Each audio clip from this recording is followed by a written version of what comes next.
Hello, I'm Karl Pister, and welcome back to our series on conflict resolution with the coaching group.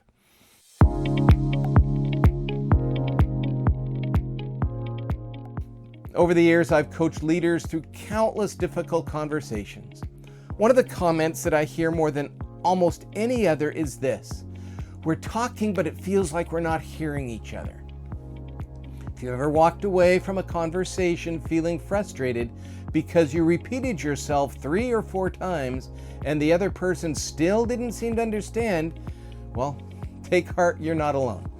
The problem is often not that people aren't listening. It's that they're listening through different experiences, assumptions, fears, and priorities. This is so important to slow down and understand.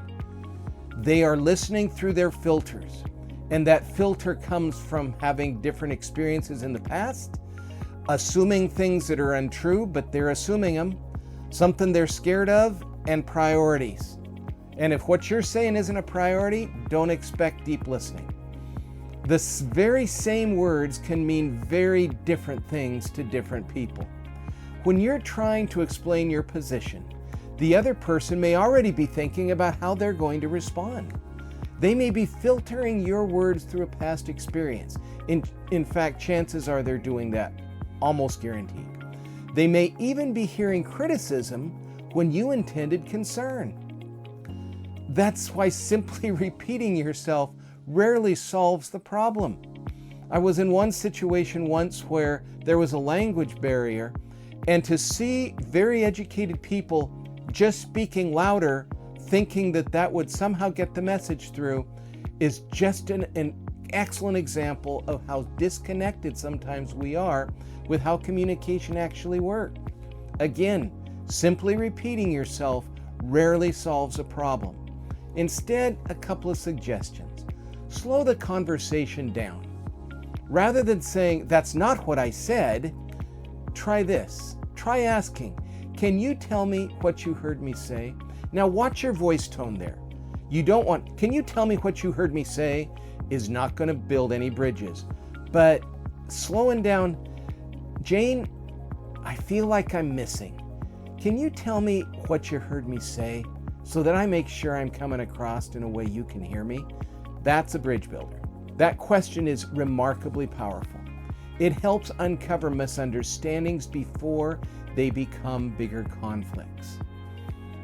A great mentor of mine, Paul Martinelli, said, "I pay attention to the small things so that I never have to deal with big things."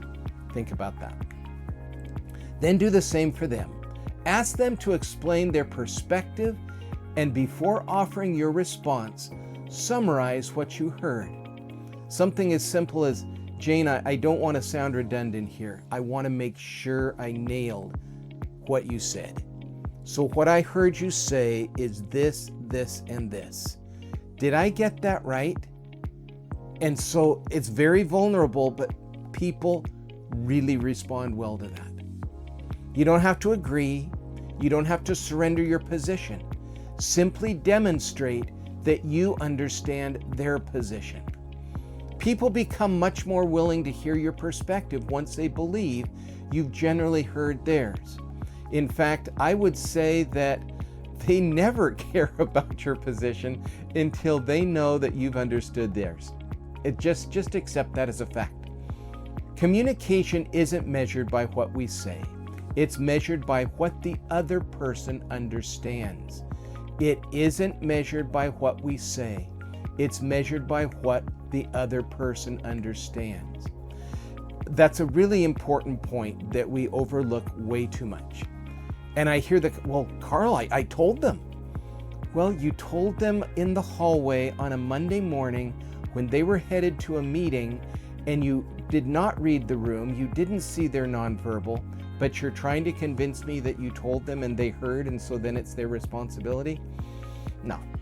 The sender has a responsibility to make sure that their message is understood by a person who feels like they're respected by you.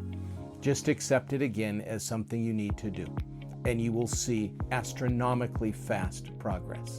So if you're interested in improving how you handle difficult conversations and conflict, subscribe to this channel and follow this series on conflict resolution. We appreciate you being with us. We take very seriously your growth in this crucial area, and we look forward to seeing you in the next video. Before we finish today, let me leave you with one thought. Leadership often shows up most clearly during difficult conversations. If that's something you face in your role, we've created a free guide called Influence Under Pressure, the Leader's Guide to Difficult Conversations. It walks through a practical approach to handling those high-stakes moments well. You can download the guide using the link in the description below.